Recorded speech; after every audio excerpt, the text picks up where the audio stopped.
Coming up, split tapping and Shaun's perplexed.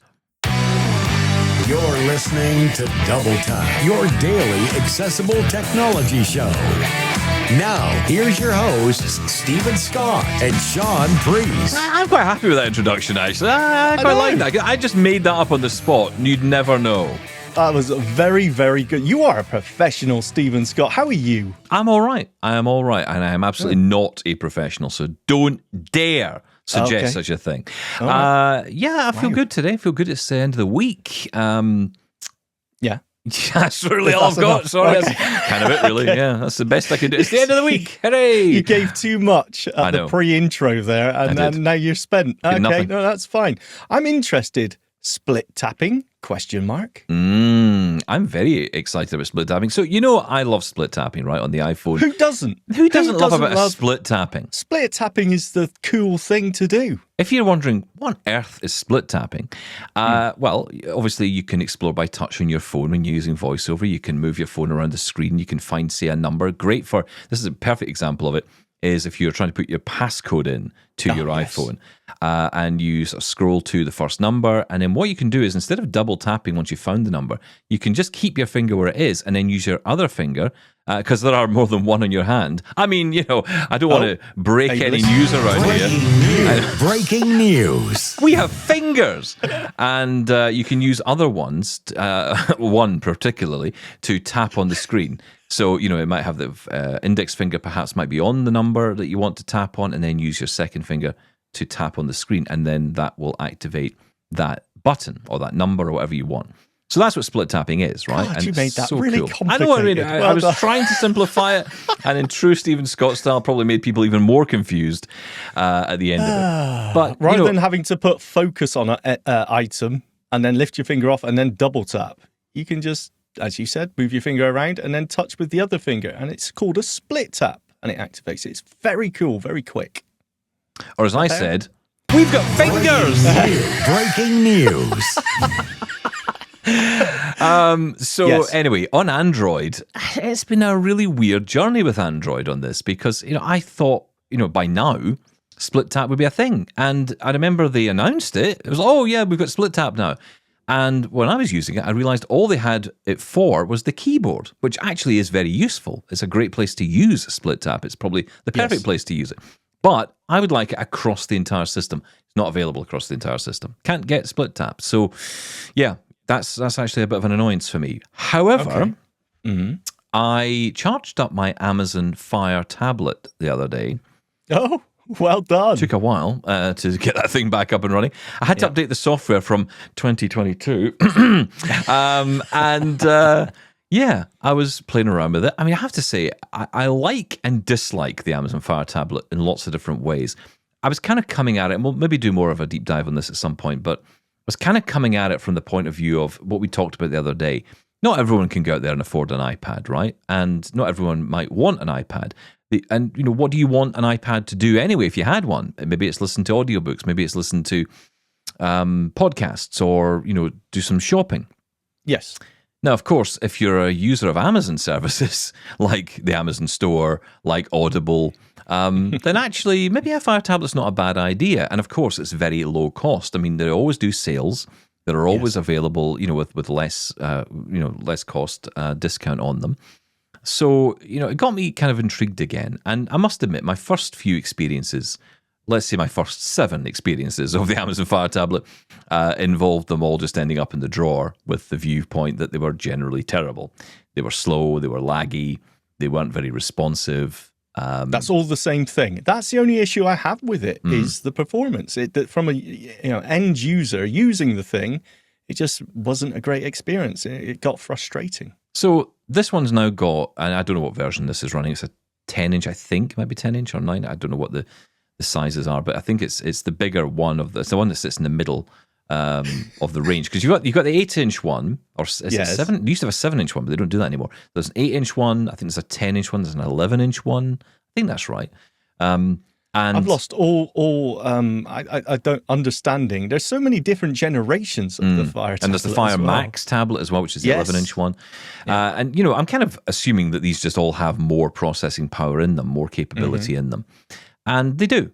And, I will say VoiceView has improved a little bit, certainly since I last tried it. I mean, it certainly doesn't feel as laggy as it used to feel. I mean, it used to be really bad. Still, there is lag there, but, it doesn't feel too bad. I will say that the voice itself, there are a range of different voices available. You can download additional ones, but there aren't many voices available on it. There's 4, 2 for the UK, 2 for the US. And, they're okay. But they have this weird thing, and I don't know if anyone else has found this with the Amazon Fire tablet, and I have updated it, I have reset it just to make sure there wasn't anything going on. There's like a weird stereo echo thing that goes on with it, right? So when the voice is speaking, it's kind of coming at you twice from each speaker. It's like there's a lag between the voice coming from the left and the right. There's also a weird fade-up thing, which is what we used to have on the Mac, where, you would tap on the screen, it would start speaking, and it would kind of raise the voice up, rather than it always being at a constant level. Now, I did turn off sound effects to perhaps mitigate that, because I thought maybe the sound effects are punching over the voice, and there's a bit of auto-ducking going on, but that didn't seem to make any difference. I tried different voices. I even tried changing, because in the hearing section, you can actually, under accessibility, you can have it convert stereo to mono. Yes. I thought that might help. It did a little bit, but not much. So I don't know what's going on. It's a bit weird. So anyway, there's a bit of a strange kind of echo thing going on with the voice. That's one thing. But in amongst all this, as I'm moving around, I accidentally did my split tab thing and thought, oh, what did I do that for? And then I was instantly surprised that it actually worked. Split tap worked on the Amazon Fire tablet. And my view is now, it's the best tablet in the world ever. And of course, the Amazon Fire tablets are based off a fork of Android. Based off Android. Hang on. I've got a Samsung S25, latest flagship device from Samsung, doesn't have the feature. Google Pixel Pro doesn't have the feature. But an Amazon Fire tablet does. Find that really strange. Why can't they embed that in? Clearly they can. They clearly can, and they've chosen not to. That's clear from what I found. There must be a reason for it. I just can't think what it is. I will say that I tended to find that on an iPad, for example, accidentally split tapping was something that I did constantly. When I first got it, I did sort of train myself out of it, but it was something. Maybe they find that it's only really, really useful on a keyboard. Maybe you don't need split tapping anywhere else, but it is nice to have. I tend to agree with you.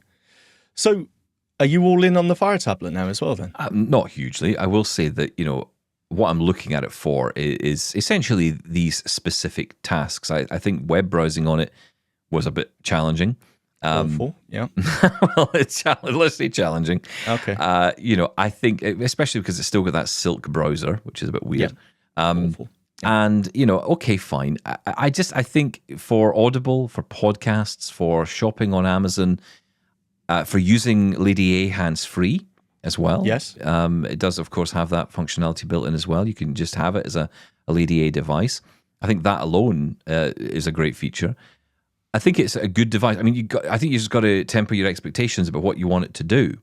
If you want to go further than that, then you want to look at an iPad or you want to look at an Android tablet, I suppose. But, I think for general consumption, and it's funny, right? Because I went into it with a view of, well, okay, right, let's say it just becomes your Audible book player, right? Maybe it plays Kindle titles, those that are able to, because you were saying to me that not all Kindle titles can be. Last time I looked at the Kindle ebooks, yes, the books had to be whisper enabled, meaning that they were capable of being TTS'd. And I just think that's absolutely ridiculous. Not all books are able to be spoken aloud. I don't know if that's still the case. I will say that I haven't used it in a long time, but I definitely know that was the case. This all comes from the email that we got saying that why wouldn't you use, a Fire or a Kindle or a Fire tablet to read? Use Kindle or use Audible, which is what you're looking into right now. That's kind of what I'm looking into, yeah. And that's the sort of viewpoint I'm taking it from. But in amongst all, again, I'm like, but I could also just ask my Lady A to read the book or play the book. I mean, it's not going to do that with Kindle, I guess, but, we'll do that with my Audible books. But, I'm looking into it because I think, again, it's a cheaper option for people. And not everyone's going to want to have this to be their everything device. I mean, again, this could be that leisure device in the home. The other benefit, of course, and another up on the iPad, is that you've got profiles. you can switch profiles, and you can go into you can have your own profile, you can have your wife or your husband's profile. Really? You can't do that with an iPad. So, know, there are a lot, and kids' profiles, of course, as well, which locks things down. So, lots of cool things that I think is well worth checking out. And the apps, of course, are in there as well. You can still watch Amazon Prime and Netflix and all that cool stuff. And I just think that's, it makes it, you're kind of a really cool device. I will say, though, just in early testing, audio on it is pretty terrible. You'd probably want to be hooking up to a Bluetooth speaker or connecting. Make some compromises, though, for these prices. Exactly for that price. I mean, look, there is this talk of Amazon bringing out a premium line, a signature line of products. Of course, that will come at a higher cost, but I wonder what that cost will be, because they will still want to be competitive with Apple and Android, right? So I'll be intrigued to see what. Well, there's a lot of leeway there. I mean, if you're talking, high-end prices anyway, they're pretty high. So I tell you what, the thing that, look, how many Fire tablets have you gone through? I've got many. I don't know. I've got 3 or 4 that I've gone through in my time, and every now and again I'll pull one out and update it and see if it's improved any.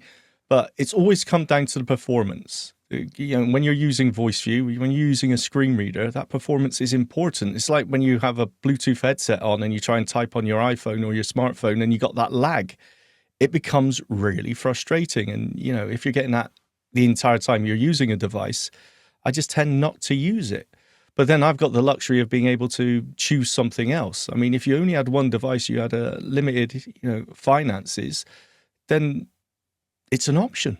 Yeah, but limited finances is one thing, but also what do you want to do, right? I mean, it's like I don't expect to be able to. I mean, this is the thing. Like, I go back to the Victor Reader Stream, right? You could say, well, it's a handheld device. It's like a phone, but I can't make calls with it, and I can't go online with it to browse the web. So clearly, it's a pile of nonsense because I just got an iPhone to do it all. But that's not the case, right? Because that's not what it's for. No, yeah, I totally understand people may have expectation of being able to do things. I'm not talking about, from my only problem really is the interface.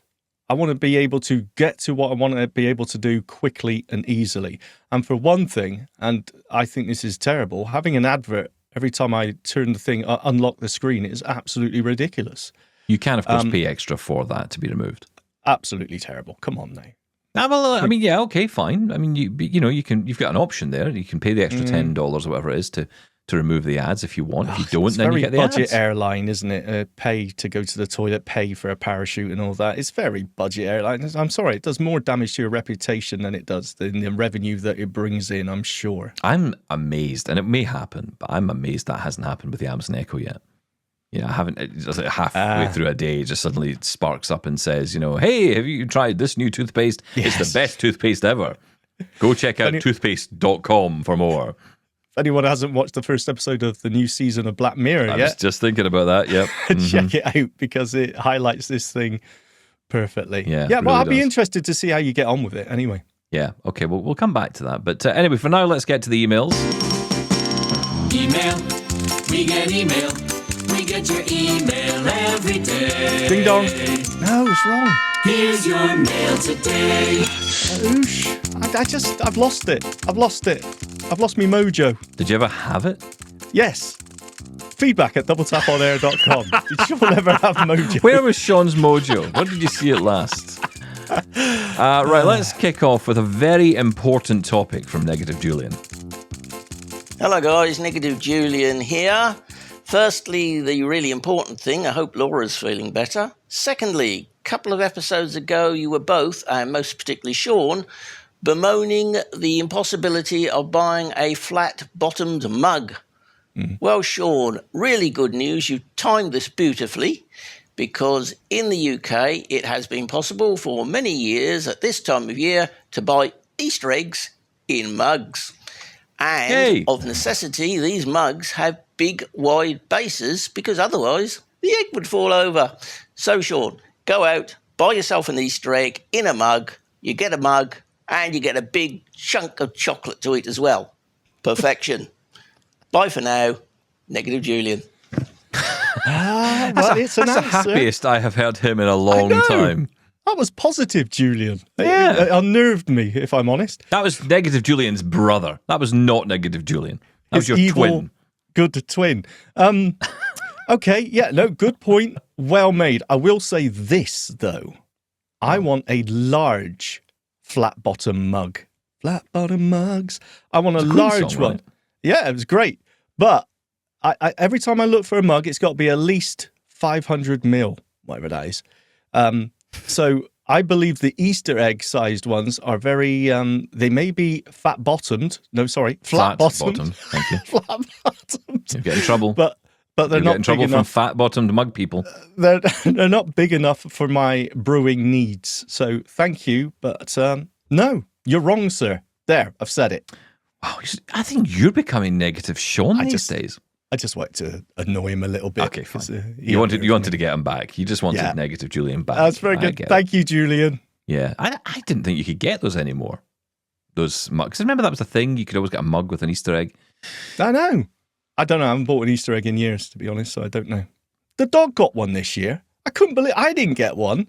Oh, you're diabetic. You can't have one. Oh, but the dog can. Yes, he can. I will say it was a dog Easter egg, not a chocolate one. Shaped like a dog.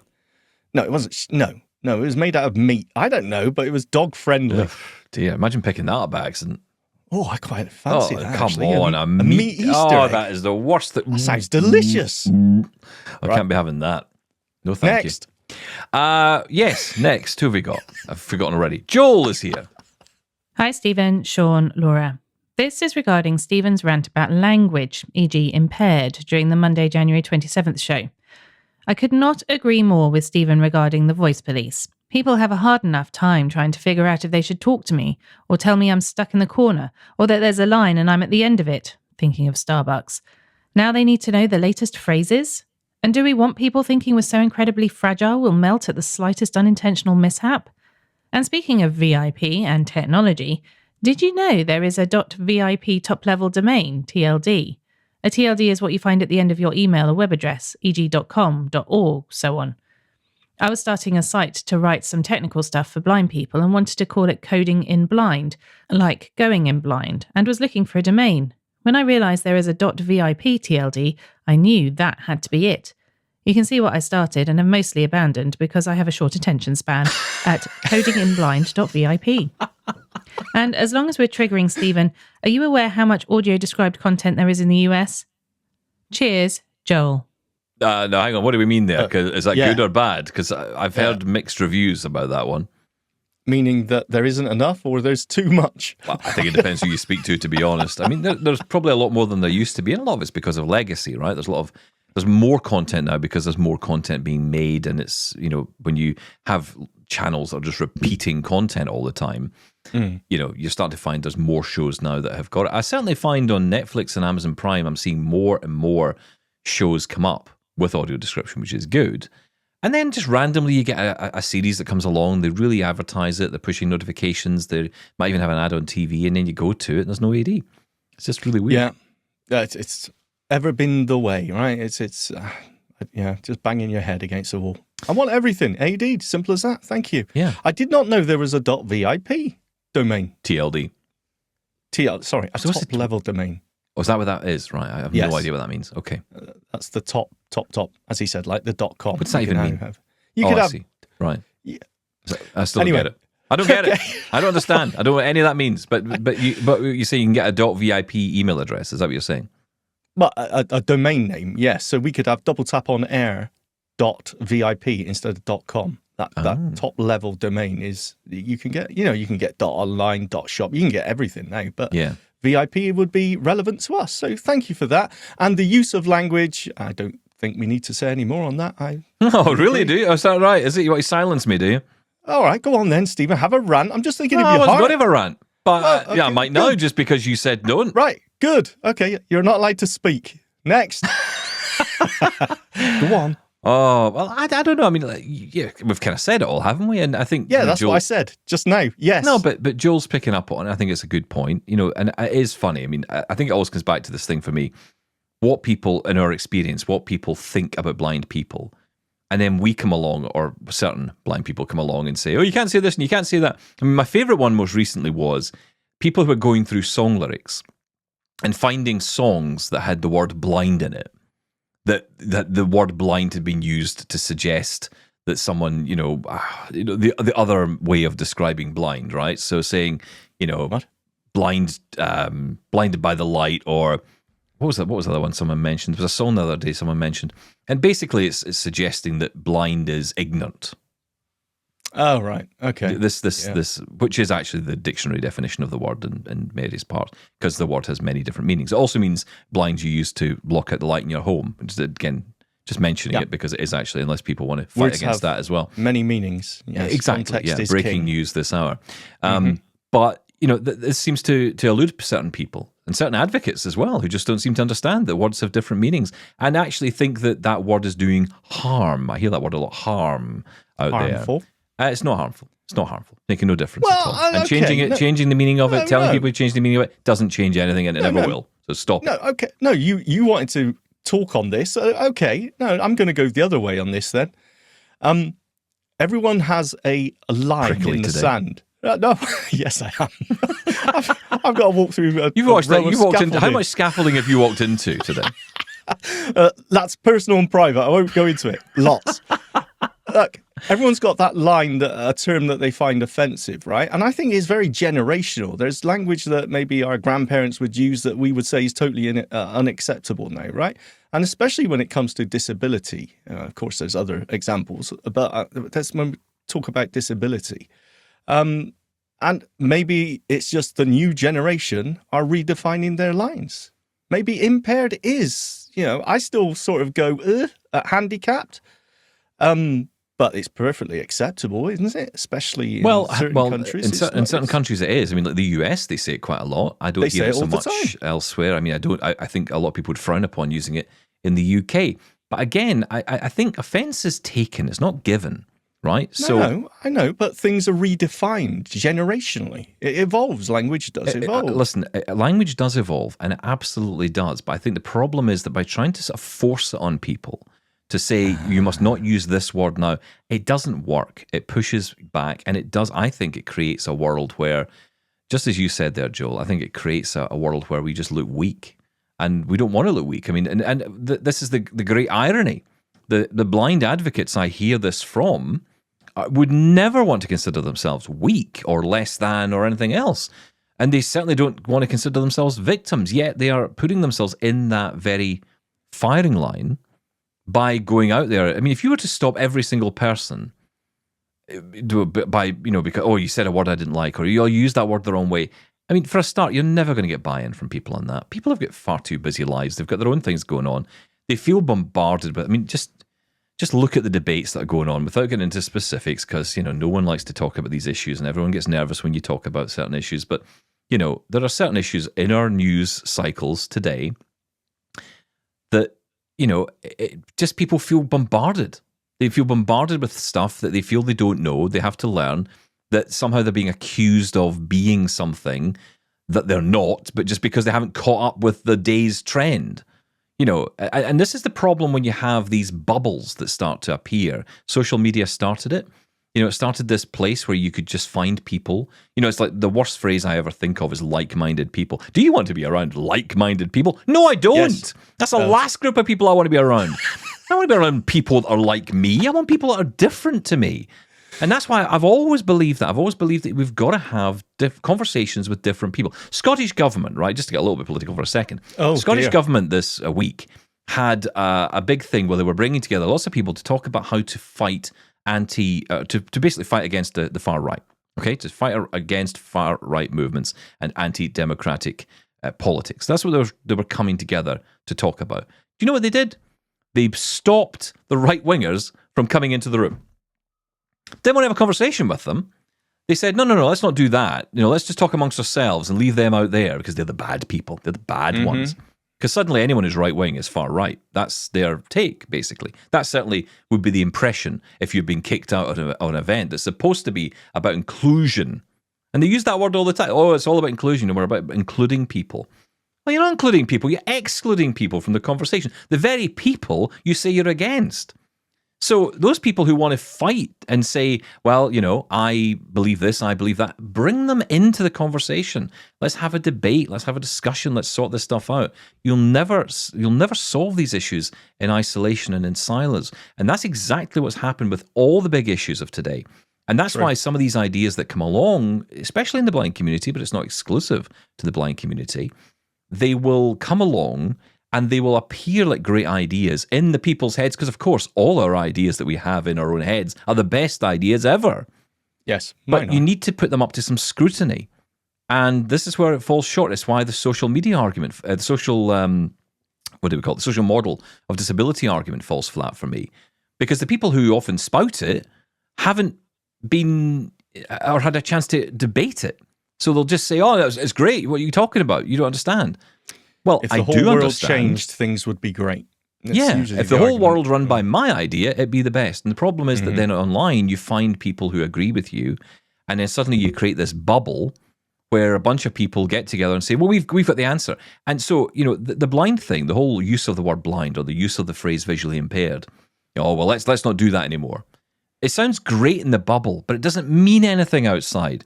Because the first person you meet when you walk out the door outside the bubble will say, oh, hi, are you visually impaired? And if your response to that is, oh, we've been discussing this all day, and we've decided that that's a bad phrase, the person talking to you is just going to walk away. Because they're going to go, do you know what? I can't engage with that. I'm not going to engage with that. I don't even know where to go with it. I don't even know what the right phrase is. And then you meet someone else, and this is the best bit. This is the best bit, guys, right? That very person, that sighted person that said the wrong phrase, meets another blind person and they say, oh, I don't care, I don't mind.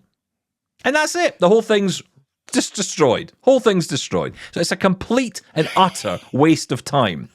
Why even have the debate and the discussion around these words being used? Yeah. It doesn't mean anything. Okay. So you just ignore it and hope change anything. Come and argue with me. Look, if you're one of those advocates, if you're one of those people, come and argue with me on it. Come on the show and debate it. Happy to have the discussion. Yeah. Let's say debate. What's interesting? I don't care, right? It's all the same to me. Fight about it. Well, but sometimes you got to get serious about things, right? It's not going to solve anything. We're not going to solve it by sitting going, well, on the one hand this, on the other hand that. Win. Is that what you're saying, Stephen Scott? No, absolutely not. What I'm saying is come and argue. But listen, you can't shout if you can't come on. That's true. I agree with you. I'm so glad that we had nothing more to add to that discussion. Yeah. I enjoyed that. Thanks, Joel. I like having that conversation every so often. It feels good. Just as it clears the pores from my face. Nice. It's lovely, isn't it? Right, we're going to go to Shazad in a minute. But first, if you want to get involved with the show, here's how. Get in touch with Double Tap. Email feedback@doubletaponair.com. Leave us a voicemail at 1-877-803-4567. And now you can send an audio or video message to us on WhatsApp. That number is 1-613-481-0144. The question I have for you, Shaun Preece, is why are you perplexed? Oh, well done. I forgot about that. Yes. Okay, this is actually really exciting. Perplexity is a very popular AI app service, however you want to class it. And it's something I haven't really used before. The big deal about Perplexity when it was first released was that it was great for research because it would give you citations. It would, cite its sources when it was looking things up. It was very reliable and people did love it for that reason, for doing research.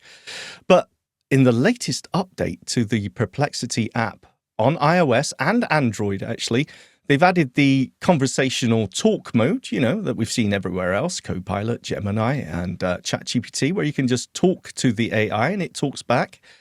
But with this one, they've added the ability, even on the iPhone, which is important, that you can get it to create and send an email. You can create reminders. And what was the other thing? Oh, it was you can book a restaurant. Now, when I read this, I thought, well, this is going to be US only. So I re-downloaded Perplexity, started it up, very nice and easy, clicked on the talk button, and I said, send an email to Stephen Scott. And it said, okay, what's the subject? I thought, okay. So I told it the subject, and it said, okay, now just tell me what the email should say. And I did. And then it said, do you want to review it, or do you want to edit? Do you want to send it? So I said, because the email I sent you, Steve, I don't know if you read it. The subject was testing Perplexity, and the body of the message was, yes, I'm testing Perplexity. I think that was it. So I said, make that fancier. I know, technical words. Make that fancier. And it did. I'm indulging in experiencing Perplexity or something, it said. And I said, okay, send it. Now, at that point, I was expecting just to have to go through a list of the conversation and copy the text, and open the mail app. But it didn't. It actually opened the mail app on the iPhone. It filled in the relevant fields. So, to was you, it was done. Subject was done. And the body of the email was filled in. And all I had to do was click on send. And that was it. So this is the closest I think we've come to, again, I'm going to say on the iPhone, because Android is far more open than the iPhone. This is the closest we've come to seeing this sort of agent AI that we've talked about. And Perplexity, at least for me, was first, because I haven't paid for Perplexity. This is the free version. I was impressed. It actually worked really, really well. It didn't make a single mistake as I was doing it. Now, I've tried it a couple of times, so who knows, right? And maybe there's a limit. Maybe I'll try and send the fifth one and it'll say, you need to pay. I do not know. I just did a quick test after reading the news headline. And it was very, very incredibly responsive, by the way. It answered me as soon as I finished talking. Yeah, definitely want to test out. It's funny, right? Because I remember you could do this in the very early days of Lady A. Remember, you could connect Microsoft Outlook to it. And you could. Yeah. It was a little bit, rough around the edges. It was clunky. But it kind of worked in a way. It's great to see we're getting to that stage, because this is the kind of useful stuff. This is the really useful stuff. What is fascinating about the whole AI world is the kind of real push forward by these companies, the kind of outliers. Like Perplexity, a lot of people are probably kind of thinking it's a bit smaller, and it probably is, in terms of, resources compared to OpenAI or what Google Gemini. I don't actually know. Are they their own service? Are they piggybacking off something like Claude? I honestly don't know. I've lost all track of Perplexity. I know you've got Claude, you've got Perplexity, you've got others that are coming along that are, really good. They seem to be really good in their own way. And it may be a case that over time, instead of, because I think we all kind of expect one to win the race. And I don't think that's actually going to happen. I think you're going to find there'll be some that will be really useful for certain tools, certain tasks. That's really how a service, an AI service, will really win out. I mean, ultimately, you'll have various agents you'll go to for different purposes.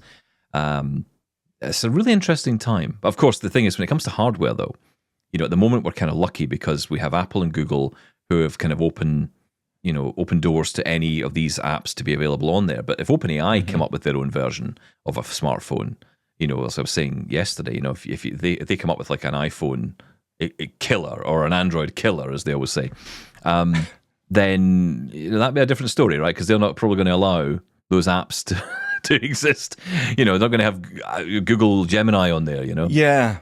But again, the big problem here, and this is why I'd highlight the iPhone against Android, is that I would love, the ability for Perplexity, because even though it switched to the Mail app, it was still talking to me, But I wonder, like on Android with Gemini, it can see the screen. I don't know if Apple are ever going to let that happen with third-party AI services. Is Apple ever going to allow Gemini to see what you're browsing? Or look, the thing that we all want, of course, is say, okay, I'm in the Amazon app now. Can you click on the checkout button? Or whatever thing isn't accessible or can't be found with the screen reader. We want AI to be able to look at the screen and say, oh, I can do that for you. And let me do that. I'm not sure that Apple are ever going to open up their OS to that level. And if they don't, it's going to be a real shame. Obviously, maybe Apple Intelligence can fill that void if it ever appears. Sorry. Yeah, thank you. Not right now, it won't. It's funny, I saw an article the other day saying, would you pay for Apple Intelligence? I was like, what, are you kidding me? Hang on, can we define what the intelligence is first, and then we'll decide whether I'm paying for it? So, no, I mean, I think back to the days of the articles I read about, Siri being a paid-for service. They have got a lot of work to do before anyone's going to put money in their pocket for that. Oh, absolutely. Yeah, no, I totally agree. But there's lots of talk about what's going on over there at Apple. There's a lot of change going on. Teams are being moved around. There's lots of work being done in the background. Things may be moving a little bit quicker than we realize. Of course, we're never going to know until we start to see something released. They absolutely need to. I mean, I'm hearing more and more talk. I mean, we've had a couple on here of, I'm thinking of moving to Android. Mm-hmm. Now, there may be, I think a lot of that is down to the AI and the openness and in the things it's going to be capable of doing. As I say, interacting with the other apps. That's far more likely to happen on Android than it is on Apple. Does it depend? Does it depend on hardware? Right? If Google come up with glasses before Apple does, and I mean more like the Meta Ray-Bans with the cameras, they've got the intelligence. You can get live AI through them. I mean, I know Meta's got that, and it's all kind of coming. But what Google has is that ecosystem, right? So yes. I wonder if Google get ahead of the game here by accident. And I'm kind of thinking in the blind world, right? Specifically in the blind world. I don't know about more broadly than that, but in the blind community, we might think, hey, maybe it is time to adopt Android if that's the case. I'm trying to think of a reason. It almost makes me nervous, and for the life of me, I don't know why. Because how often have we said... Everything makes you nervous. Yeah, well, that's true. You do. The accessibility on both of them from, comparing VoiceOver to TalkBack, they're both perfectly usable. They've both got their limitations and bugs, but they're both perfectly usable. So I don't know why I'm kind of resistant. And when you say it, I'm kind of resistant to saying, no, I don't want to swap over. But I kind of have that attitude to anything, really. It's a fear of change, of course. But it's more than that, isn't it? I mean, when you're blind, it's different. There's a genuine fear of, I'm going to be lost at sea again. Yeah, there's a difference to saying, oh yeah, I can't swipe here, or this is a bit different. It's not like that. It's much more fundamental to that. Apps experiences might be totally different. An app that's perfectly accessible on one might not be on the other, and vice versa. So it's not a case of that Android is worse. It's just that it's very similar, but it's also quite different in its own way. And it's just about learning that. I say you have to almost accept you're going to have less customization, weirdly.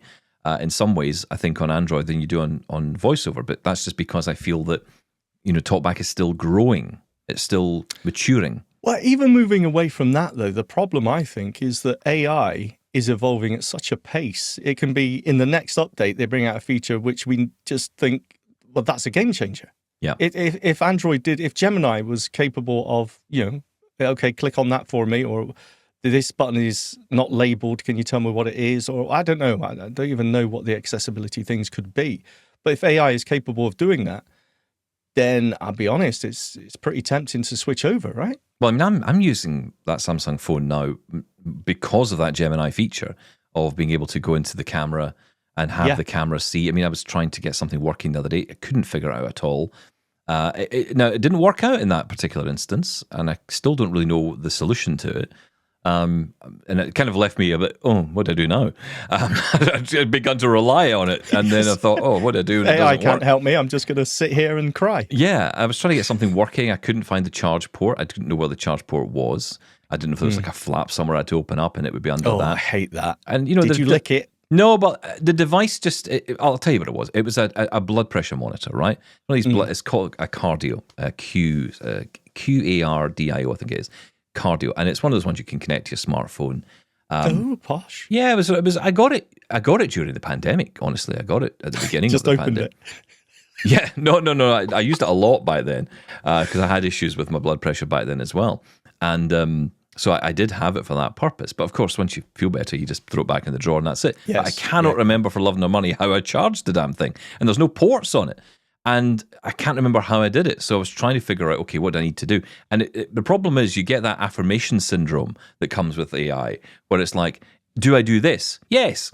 Okay, but that doesn't work. Oh, that's right. That doesn't work. Okay, you're just agreeing with everything I'm telling you now. It does work. No, it doesn't work. Yes, it does. It's just like, yeah, of course. No, what? Yeah, whatever you say. So I thought, yeah, that's not ideal. Overall, though, it's more useful. But absolutely. And it's like, of course, if you did a Google search and it didn't come up with the answer right away, we wouldn't say, well, that's it, shut Google down. Or just because you went to a website with the wrong information on or out-of-date information. Yeah. I used it just the other day. My hard drive died. So I replaced the I'm very external sorry to hear that, Shaun. Well, thank you. Did you have a service? No, there isn't. So I replaced little cross sticking out the ground next to the shed. Here lies 16 terabytes of joy. Oh, I wish. I replaced the hard drive and I wanted to map it to my network. And I couldn't remember how to do it. I had to, firstly, you got to share it, and then you got to go to the other computers and map network drive. Anyway, it's something you don't do very often. I opened up Copilot with the alt space, and I just said, how do I map this external drive onto my network? Walk me through everything. And it was so nice. And actually, as I was doing it on the computer, I said, sorry, I've forgotten. What do I do now? And it would just say, okay, let's do this. It was so useful. Do you know what I mean? It's that, and everything was fine, and it worked perfectly straight away. So there are instances where, well, in the majority of cases, I think AI is useful. You just need to be aware that it will lie to you. Like life. Oh, that was deep. That was beautiful. People lie. Oh, next email. And ironically, it's AI is created by people. So, it kind of all adds up. Right, let's move to Shazad. Wow, that went dark very quick. Right, okay, Shazad's here. Hi, Shaun and Stephen, and I hope you're fine. Is there a way to give feedback on WhatsApp with a UK number? As I tried the number on Blind Shell Classic 2 phone, but it always says no contact being found. As I would like to send a message, especially to ask Stephen if he has been using his Surjoy shaver recently. And I hope you are okay, Shaun, as we can hear you are feeling a tad tired. And Stephen, can you sort out the UK number if anyone wants to leave a message? Keep up the good work, you two, and give us more waffle, as you two are Morecambe and Wise of the radio community and the blind community as well. From Shazad in Birmingham. I've got to say, that's quite a compliment. I must admit, I've been watching a lot of the Two Ronnies. This might be very UK specific. I apologise, but just Google it, because honestly, there's clips everywhere. And there's a fantastic sketch actually. If you ever get the chance, if you're a fan of old British TV, I don't know what the show was. I think it was the Harry Enfield Show. I don't know if that's what it was called. I never watched it, but there was like a sketch with Ronnie Corbett. And he did the whole thing about a BlackBerry. That's all I'll say. If you go watch it, you'll find it very funny, because it's a nice little tech angle brought to old comedy, which I thought was really, really well done. Wow. Okay. Anyway, I don't know why we got to old TV I've totally show forgotten the references. question now with that. I need to fix the phone number. Yes. I will look into that for you, Shazad. We don't have a UK number for the WhatsApp. It is the single number that you hear. But I will come back to you to see if we can figure out a way of getting that, a way for you to be able to send that via the Blind Shell Classic. It must be just to do with the 00, whatever it is.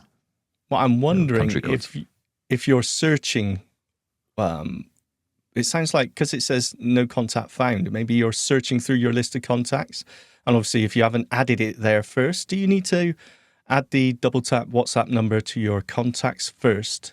And then when you're in WhatsApp, you can send a new message and search for double tap, and it should come up, I would have thought, maybe. Worth trying. Yeah, absolutely worth trying. It will, that probably makes the most sense, actually. Yeah, try that first. Okay, yeah, excellent. Let's do that. Thank you. And I'm sorry for sounding tired. I am tired a lot lately. You have sounded tired recently. People are worried about you. I'm not, but they are. Oh, well, that's good. Yes, no, I'm fine. Thank you. I'm just getting old. Okay, not really answering the question. I like it. Okay, Thomas is here. Hello, Tom in Colorado here. I'm listening to the 23rd of December, Monday podcast. Oof. And Peter mentioned something about an app called Haptic Nav. I too heard the interview on Access On, and it was interesting. And the app sounded very interesting, and I wanted to give it a try. And once again, we run into the Android and iOS problem.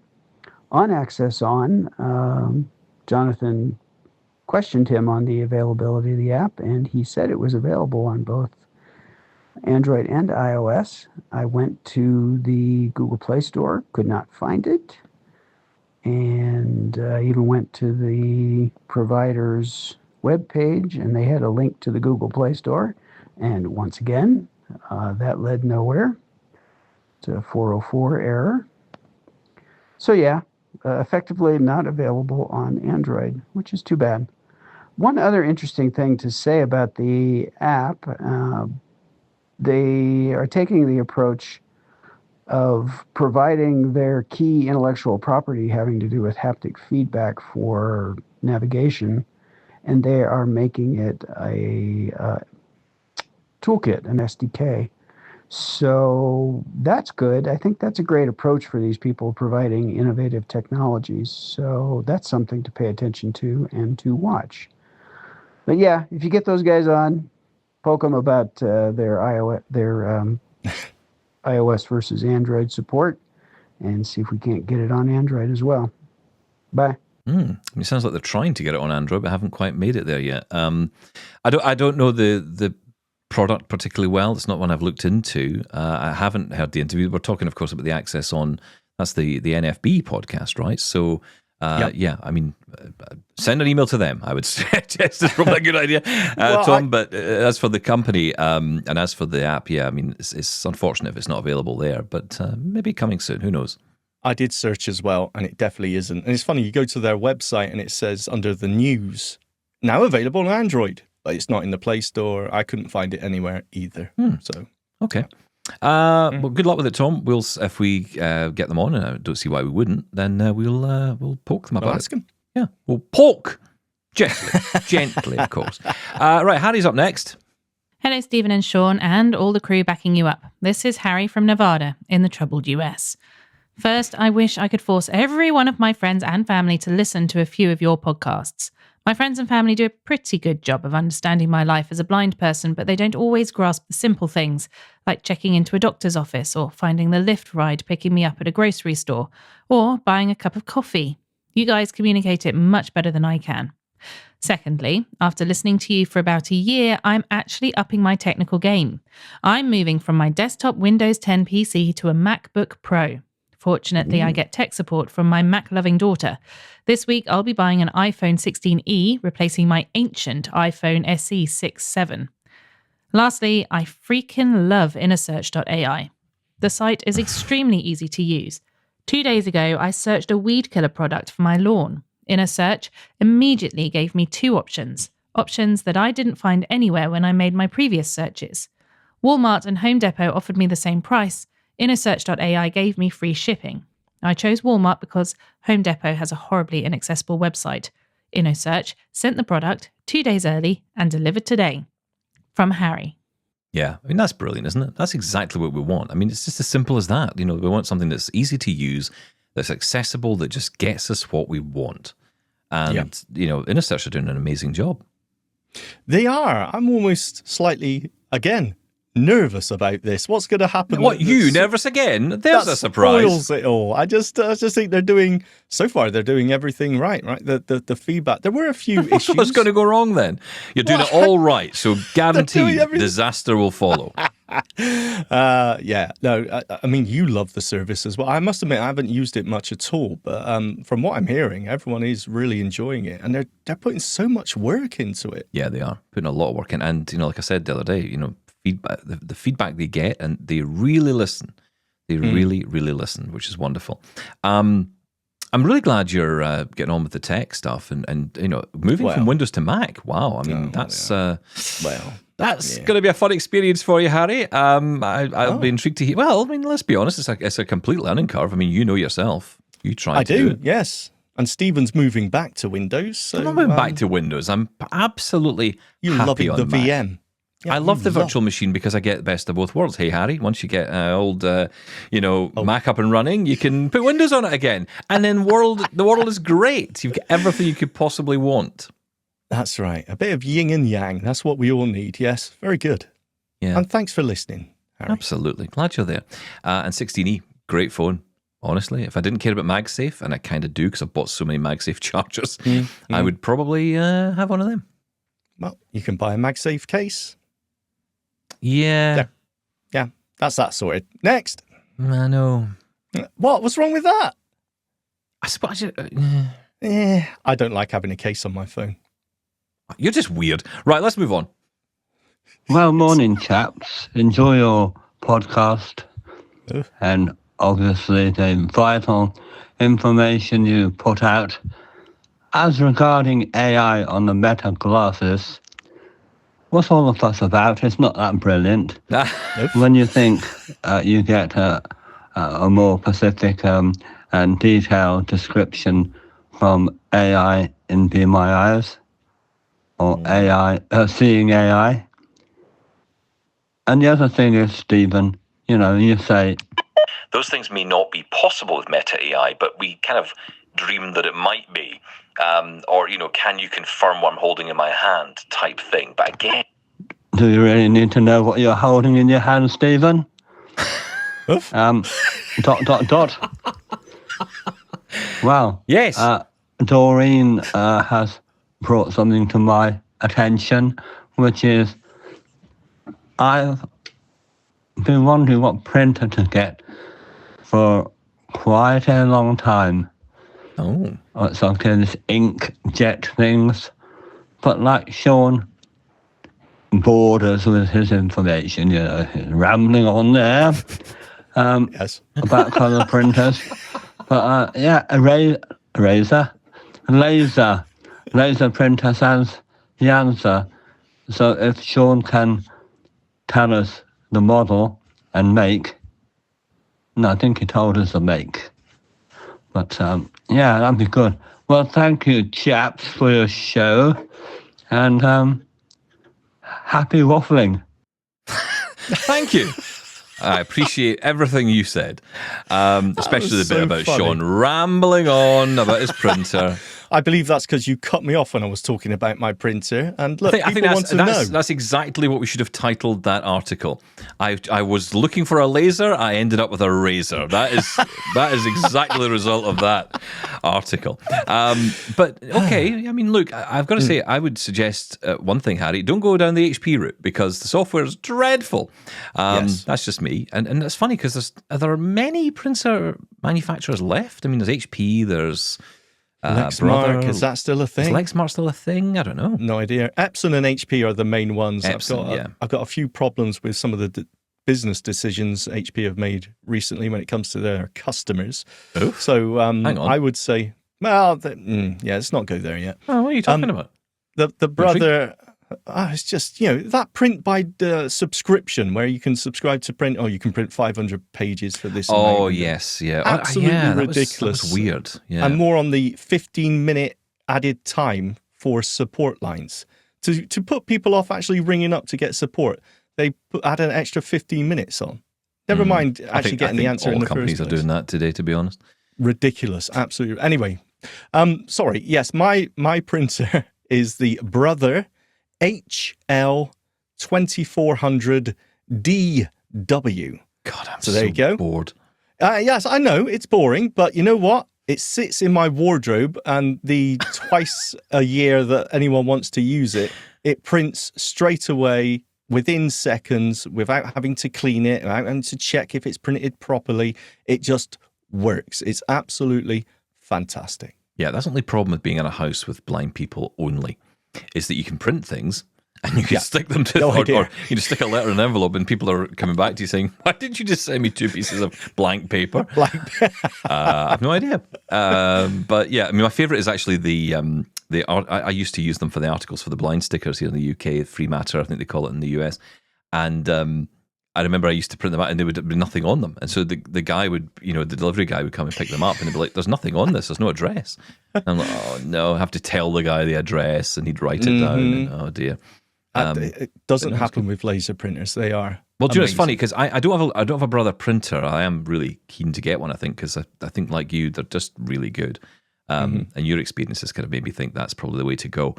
I'd like to get one with a scanner built in, although I'm not too bothered if it doesn't. Does yours have one? Does yours have a scanner? No. Look, and mine's the black and white. It's not the color version as well. Well, that's what I've got. I've got a black and white laser. I didn't bother with color. Didn't think I'd need it. But it does have the scanner. But the problem is, well, I mean, still working on that one. But if I get a solution to it, then it's fine. I don't need to replace that. But funny, I do have a Brother label printer, and I actually bought it from a store in the UK called Macro. Back in the day when Macro was a thing. It's no longer.